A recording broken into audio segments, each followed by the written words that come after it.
मैं अपने जीवन साथी के हमरा खुशो खुरम जिंदगी गुजार रही थी। हमारे 4 बच्चे थे।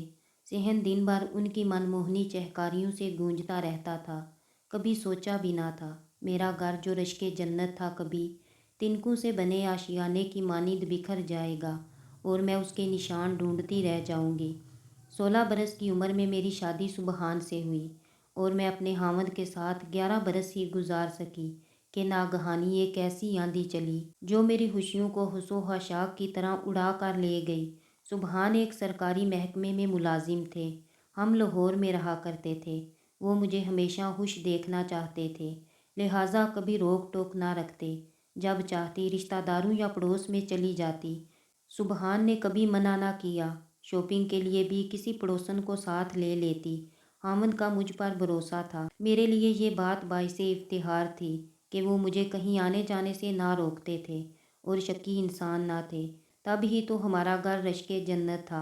मुझे अपने हामिद से प्यार था, मैं उनसे और वो मुझसे मुखलिस थे। यही अखलाक था जिसने हमारे घर आंगन को खुशियों से महका रखा था। एक दिन सुबहान घर आए तो उदास थे। मैंने महसूस कर लिया कोई गैर मामूली बात हुई है। मैंने उन्हें खाना दिया। कुछ देर उन्होंने आराम किया। फिर मैंने उनसे परेशानी की वजह पूछी। कहने लगे मेरा तबादला इस्लामाबाद हो गया है लेकिन तुमको और बच्चों को साथ नहीं ले जा सकता। वहाँ फ़िलहाल रिहाइश का कोई इंतज़ाम नहीं है। सोचता हूँ तुम यहाँ अकेली कैसे रहोगी। बस इतनी सी बात है और आप इस कदर परेशान हैं। ये मोहल्ला मेरे लिए अजनबी नहीं है। ये हमारा आबाई घर है। बरसों से ये लोग हमारे साथ रह रहे हैं। हर कोई एक दूसरे को जानता है। पड़ोसी दुख सुख में काम आने वाले लोग हैं। मुझे यहाँ किसी बात का डर नहीं है। आप सुकून से इस्लामाबाद जाइए। रिहाइश का बंदोबस्त जल्द करके हमको ले जाइएगा। ये तो ठीक है लेकिन बच्चे छोटे हैं। 4 बच्चों का साथ है। इनके कई मसले मसाइल होते हैं। सोच रहा हूँ कुछ दिनों के लिए तुम लोगों को गांव अपने बड़े भाई के पास शिफ्ट करा दूँ। ऐसा ना करें।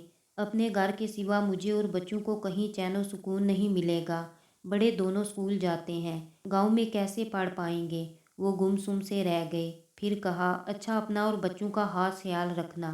कुछ मुश्किल महसूस करो तो अपने बड़े भाई अफाक को बुलवा लेना, वो तुम्हारे साथ रह जाएगा जब तक कि वहाँ फैमिली के लिए रिहाइश की सहूलत ना मिल जाए। मुझे तुम्हारी और बच्चों की जुदाई बर्दाश्त करना पड़ेगी। सुबहान इस्लामाबाद चले गए और मैं लाहौर में क़याम पजीर रही। घर ज़ाती था, किराया वगैरह का मसला ना था। मोहल्लादार अच्छे थे। सुबहान फ़ोन पर हैरियत दरियाफ्त करते और मैं उनको तसल्ली देती कि फ़िक्र ना करें, हमको कोई परेशानी नहीं है। एक रोज़ छोटे बेटे अशर को बुखार हो गया। मैंने पड़ोसन से कहा कि मेरे साथ डॉक्टर के पास चलो, अशर को दिखाना है। वो बोली आज मेरी बेटी के रिश्ते के सिलसिले में कुछ मेहमान आ रहे हैं, वरना ज़रूर चलती। तुम्हारे साथ अपने बेटे को भेज देती हूँ, इसे ले जाओ। मनान मेरे सामने छोटे से बड़ा हुआ था और अब वो 18 बरस का था। उसे छोटे भाई जैसा जानती थी। मैंने एतराज़ ना किया और उसके साथ अशर को क्लिनिक दिखाने लेकर चली गई। डॉक्टर साहिब ने अशर को देखा, कुछ दवाइयाँ लिख दी और हम घर आने के लिए सड़क पर निकले। अचानक एक गाड़ी वहाँ आकर रुकी। ये शख्स मनान के दोस्त का कज़न था और मनान को अच्छी तरह जानता था। उसने कहा मनान भाई क्या बात है, इतनी गर्मी में इधर क्या कर रहे हो। अपनी बाजी के साथ डॉक्टर के पास आया था, उनके बच्चे को दिखाना था। हम सड़क पर टैक्सी के लिए खड़े थे। तब ही वो शख्स बोला मेरी गाड़ी में बैठ जाओ भाई, मैं उधर ही जा रहा हूँ। मनान ने मुझसे पूछा। उस रोज़ धूप तेज़ थी। सोचा कि बच्चे को तेज़ बुखार है, गाड़ी में ही चले जाते हैं। मनान से कहा चलो इनकी गाड़ी में ही चले जाते हैं, जल्दी पहुँच जाएंगे। यूँ हमने रियाज की लिफ्ट कबूल कर ली। घर के करीब पहुंची तो ख्याल आया कि जल्दी में दवाइयों का नुस्खा तो मैं डॉक्टर की मेज़ पर ही भूल आई हूँ। मनान वापस डॉक्टर के पास क्लिनिक जाना है, मैं नुस्खा उधर भूल आई हूँ। मनान ने कहा कोई बात नहीं बाजी, मैं जाकर ले आता हूँ। नहीं मैं साथ चलती हूँ। मुमकिन है पर्चा गिर गया हो तो डॉक्टर साहिब से दोबारा लिखवाना होगा। मैंने बच्चा मनान की गोद में देकर कहा ऐसा करो, अशर को बाजी हमीदा को दे दो और वापस आ जाओ। रियाज बोला हाँ हाँ, मनान बच्चे को बुखार की हालत में दोबारा ले जाना दुरुस्त नहीं है, उसको घर में दे दो। हम दोबारा डॉक्टर के पास चलते हैं। मनान नशर को बाहों में लेकर उतर गया और घर के अंदर चला गया। मैं गाड़ी में बैठी थी। इससे पहले कि वो वापस आकर हमारे साथ गाड़ी में बैठता, रियाज ने गाड़ी स्टार्ट कर दी और तेज़ी से सड़क पर ले आया। मैंने कहा, रियाज भाई, ये आप क्या कर रहे हैं? मनान को तो आ जाने दें। कहने लगा, गाड़ी में पेट्रोल डलवा लूँ, फिर उसे भी ले चलता हूँ। ज़रा जल्दी है क्योंकि 4 बजे मुझे पेशावर रवाना होना है। उसके बाद तो गाड़ी फराटे भरने लगी। मैंने एहतजाज किया तो उसने पानी की बोतल मुझे दी। बाजी, आप पानी पी लें, घबराइए नहीं, अभी वापस चलते हैं। वो सामने घर से गाड़ी के कागजात उठाने हैं, वरना पेशावर जाते हुए रास्ते में चालान हो जाएगा। मुझे प्यास लग रही थी। मैंने बोतल मुंह से लगा ली। उसमें ना जाने क्या मिला था कि पीते ही मैं बेहोश हो गई और जब आँख खुली तो अपने घर और बच्चों से बहुत दूर आ चुकी थी। किस्सा मुख्तसर, रियाज का ताल्लुक बुर्दा फरोशों के गिरोह से था और मैं बेवकूफ़ उसकी गाड़ी में इस भरोसे में बैठी रही कि ये मनान का दोस्त है। उसने तो ऐसी फुर्ती दिखाई कि मनान को भी पीछे छोड़ दिया। पिशावर लाकर रियाज ने मुझे कुछ ऐसे लोगों के हवाले किया जिनका ताल्लुक इलाका गैर से था। ये बहुत बेरहम लोग थे जो अगवाशुदा मर्दों, औरतों और बच्चों को इलाका गैर में लगने वाली इंसानों की मंडी तक पहुंचाते थे और अगवा कुंदाऊ अफराद फरोख्त करके दाम खरे कर लेते थे। यहाँ हर जुमेरात को मंडी लगती जिसमें औरतें, मर्द, बच्चे, बच्चियाँ फ़रोख्त के लिए लाई जाती थीं और उनको खरीदने मुल्क और बैरून मुल्क से लोग आते थे। जैसा माल होता था वैसे दाम लगते थे। मंडी में इंसानों का बिकाऊ माल की तरह बिकता देखकर अपनी आंखों पर यकीन न आया कि क्या वाकई दुनिया में ऐसा भी होता है। ओ मेरे खुदा, तेरी धरती पर कैसे कैसे जुल्म नहीं ढाए जाते और इंसान पर इंसान से बढ़कर किसी ने जुल्म ना ढाया होगा। दौलत ऐसी बुरी चीज़ तो है कि इसे बदतरीन ज़राए से हासिल करने पर भी आदमी नहीं शर्माता। मासूम बच्चों को अपनी आंखों के सामने बिकता देखा। नन्ही मुन्नी बच्चियां अपने प्यारे माँ बाप और बहन भाइयों से दूर यहाँ बेचने को लाई जाती थीं और खरीदने वाले न जाने किस मकसद से इन मासूम फूलों को खरीद कर ले जाते थे। वो उन लड़कों को गोया गुलाम बनाते थे और लड़कियां वज़ारे हुस्न की जीनत बना दी जाती थी। उनके अफसुर्दा और उदास चेहरे देख कर कलेजा मुँह को आता था। खरीदने वाले पाकिस्तानी भी थे और गैर मुल्की भी। खूबसूरत नोहेज़ लड़कियां तो बैरून मुल्क की कुबा खानों के लिए भी ले जाई जाती थीं। कुछ लोग तो बेऔलाद होने के बायस बच्चे गोद लेने की खातिर भी उन्हें खरीदने आए और कुछ शादी के लिए औरत खरीद रहे थे। अक्सर अफराद को मुलाजमा का मसला मुस्तकिल तौर पर हल करना था। एक शख्स जिसने मेरा सौदा तय किया लाहौर ही का एक अमीर आदमी था, यानी मेरा हम वतन। मैं जब उसके साथ गाड़ी में लाहौर ले जाई जा रही थी, उसने रास्ते में बताया कि शुक्र करो हम तुमको किसी बुरे मकसद के लिए नहीं ले जा रहे। हमको एक मुलाजमा चाहिए जो दिन रात साथ रहे और छोटे बच्चों की परवरिश में मेरी बीवी की मदद करे। बहुत मुलाजमाएँ रखीं लेकिन वो चंद दिन काम करके भाग जाती हैं और खिदमतगार औरत का मसला किसी तरह हल नहीं होता। तो अब हमने मुस्तकिल बुनियादों पर इसे हल करने का सोचा। किसी ने हमें यहाँ लगने वाली मंडी के बारे में बताया था। मुझे खरीदने वाले मेरे मालिक का नाम असलम भट्ट था और ये खासा अमीर शख्स था। उसकी बीवी के यहाँ हाल में 2 जुड़वां बच्चे हुए थे। उसने मुझे समझा दिया कि रास्ते में शोर मचाने की ज़रूरत नहीं, हम तुमको अच्छी तरह और इज्जत से रखेंगे और तुम शुक्र करो कि हमने तुम्हें खरीदा है। तुम किसी बुरे आदमी का तार निवाला बनने से बच गई हो। तुम भी पाकिस्तानी हो और हम भी। तुम मेरी हम वतन हो, इसलिए बहन बना कर रखूँगा, मगर भागने की कोशिश ना करना, वरना दोबारा वही पहुंचा दी जाओगी जहां से आई हो। फिर तुम्हारी किस्मत कि वहां तुमसे कैसा सलूक हो और दोबारा किस किस्म के आदमी के हाथ बेची जाओ। मैंने भट्ट साहब की बात गौर से सुनी। ये जान लिया कि ये आदमी दुरुस्त कह रहा है। मेरी किस्मत अच्छी थी जो मैं किसी सूडानी, अफ्रीकी या किसी दूसरे गैर मुल्की के हाथों फरोख्त नहीं हुई। अपने वतन में दोबारा अपने बच्चों से मिलने की एक आस तो थी। सोचा इन लोगों की खिदमत करूंगी, कभी इन्हें मुझ पर रहम आ जाएगा और मुझे घर वालों से मिलना भी नसीब हो जाएगा। भट्ट की बीवी मुझे देखकर बहुत खुश हुई। उसको ऐसी खिदमतगार चाहिए थी जो मेरी जैसी शरीफ हो और बच्चों की परवरिश करना जानती हो। उसने मुख्तसर इंटरव्यू लिया और मेरी बिपता को सरसरी सुना। बोली, अभी चंद साल तुमको अपना माजी भुलाकर मेरा साथ देना होगा। जब तक मेरे बच्चे बड़े नहीं हो जाते, फिर देखा जाएगा कि क्या करना है। अगर तुमने हमारे साथ अच्छे तरीके और ईमानदारी से वक्त गुजारा तो ज़रूर कोशिश करूँगी कि तुम्हारे बच्चों से तुम्हें मिलवा दूँ। अभी फौरी तौर पर यह मुमकिन नहीं होगा। तुमको भट्ट साहिब ने 4 लाख में महज इसलिए खरीदा है कि हम अपने जुड़वां बच्चे पलवा सकें। तुम कहीं हमारे घर से भाग ना जाओ, इसके लिए तुम्हारी कड़ी निगरानी रखी जाएगी। चौकीदार तुम पर दिन रात नज़र रखेंगे और तुम घर से बाहर कदम नहीं निकालोगी, लेकिन घर के अंदर तुमको किसी किस्म की तकलीफ़ ना होगी। खाना पीना अच्छा और ज़रूरत की हर शय तुम्हें मिलेगी। मैंने जान लिया कि बेगम को मेरी ज़िंदगी के दुख तकलीफ़ों, मेरे आंसुओं से कुछ गरज नहीं थी। उनको सिर्फ अपनी सहूलत, आराम और ज़रूरत का ख्याल था। उन्होंने बहुत अच्छी तरह मुझे ये एहसास दिला दिया कि मैं उनकी एक खरीदी हुई चीज़ हूँ, एक लौंडी कनीज़ जिसके उन्होंने लाखों रुपए अदा किए हैं।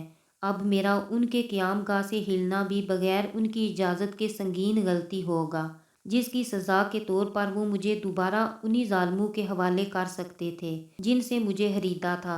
वज़ीरिस्तान की जानिब पाकिस्तान की आखिरी चौकी के बाद से जो इलाका शुरू होता था और इलाका गैर कहलाता था, उस जगह के तसव्वुर से ही मेरे रोंगटे खड़े हो जाते, जहाँ पाकिस्तान के मुख्तलिफ शहरों और इलाकों से अगवा करदा इंसानों के ग्रोह लाकर इंसानी मंडी में फ़रोख्त किए जाते थे।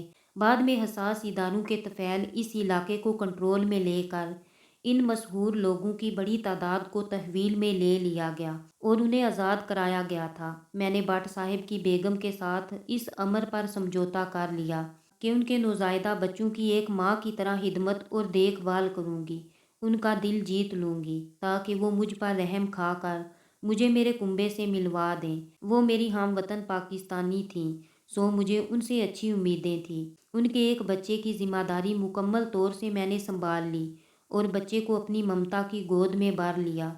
बहुत मोहब्बत से उठाती, ध्यान से देखभाल करती। वो भी मुझसे खूब मिल गया। मालिकन को यकीन आ गया कि अच्छी और शरीफ औरत है और ये हमको धोखा ना देगी। एक बच्चा मेरे हवाले और दूसरा उनके पास होता। मालिकन का ख्याल ठीक था। मेरा उन लोगों को धोखा देने का कोई इरादा ना था, इस उम्मीद की वजह से कि वो एक दिन खुश होकर मुझे अपनी कड़ी कैद से आज़ाद कर देंगे। मैं उनके घर का एक फ़र्द बन चुकी थी, उनके बच्चों की प्यार से परवरिश कर रही थी, जिसके बदले वो भी मुझसे अच्छा सलूक करते थे। ताहम ये लोग मेरी सख्त निगरानी करते थे। मालिकन मुझ पर निगाह रखती, कहती मैं किसी से बात ना करूं। मुझे इजाज़त ना थी कि उनके घर से बाहर झांकूं या कदम भी बाहर निकालूं। घर आने वाले मेहमानों से भी कलाम करने की इजाज़त ना थी। कितनी बड़ी बदनसीबी थी कि मेरा घर यहाँ से थोड़ी ही दूर था और मैं अपने घर ना जा सकती थी, ना किसी को पैगाम भिजवा सकती थी और ना बच्चों से मिल सकती थी। कभी कभी अपने बच्चों की इस कदर याद सताती कि जी करता यहाँ से किसी तरह भाग निकलूं। बाद में जो होगा देखा जाएगा। क्या खबर सही सलामत अपने घर तक पहुँच ही जाऊं, अपने शोहर और बच्चों से मिल जाऊं। फिर उन औरतों के करब से भरे चेहरे याद आ जाते और उनकी चीखें कानों से टकराने लगती थीं, जो भागने की कोशिश में पकड़ी गईं और दोबारा बिकने के लिए वहां ले जाई गई थीं जहां मैं रहती थी। ये 2 मंजिला घर था। ऊपर की मंजिल में भट्ट साहिब के सबसे छोटे बच्चे के साथ होती थी। एक शाबादी रात को जब मैं उनके बच्चे को सीने से लगा रही थी, दिल में हूक सी उठी और मुझे अपने बच्चों की सिसकियां सुनाई देने लगी। यूं लगा जैसे वो मुझे याद करके रो रहे हों और रातों को उठ उठ कर मुझे घर के आंगन में ढूंढते फिरते हों। तड़प कर उठ बैठी। उस वक़्त मेरी ममता पूरी तरह बेदार हो चुकी थी। बेताबी से कमरे के चक्कर काटने लगी। भट्ट साहिब का बच्चा मुझे अपने साथ ना पाकर हंसाया और मेरे कदमों की आहट से बच्चे की आंख खुल गई। मैंने दोबारा ठीक कर सुला दिया।